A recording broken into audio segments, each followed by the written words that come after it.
বলতে এই এখন থেকে প্রায় 10 থেকে 12 দিন পূর্বে ওই মোহরী নদীর কহুয়া সিলোনিয়া নদীর 26টা স্থানে বাঁধ ভেঙেছিল। গত দুদিনে আরো 4টি স্থানে বাঁধ ভেঙে যায়। ফলে 30টি স্থানে বাঁধ ভেঙে লোকালয়ে পানি প্রবেশ করে 3টি উপজেলা পরশুরাম, ফুলগাজী, ছাগলনাইয়া উপজেলায় পুরো উপজেলা 3টি উপজেলায় প্লাবিত হয়ে যায়।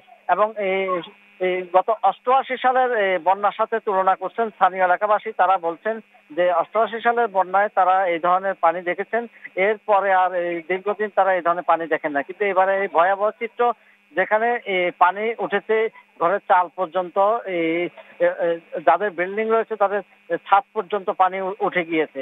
আমরা দেখেছি, আমাদেরকে স্থানীয় লোকজন যারা পরিচিত রয়েছেন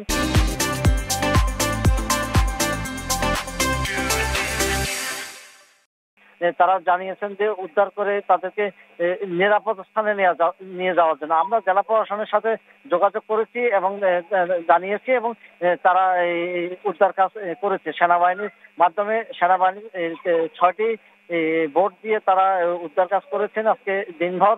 আর পাশাপাশি কোস্টগার্ড রেডি রয়েছেন এবং জানিয়েছেন হেলিকপ্টারের প্রয়োজনে ব্যবহার করবেন। কিন্তু বিষয়টি হলো বিদ্যুৎ সরবরাহ বন্ধ থাকার কারণে, পাশাপাশি নেটওয়ার্ক বন্ধ, মোবাইল বন্ধ, যার ফলে অনেকে জানাতে পারছেন না, আবার অনেকে দেশ বিদেশ থেকে যোগাযোগ করতে পারছেন না।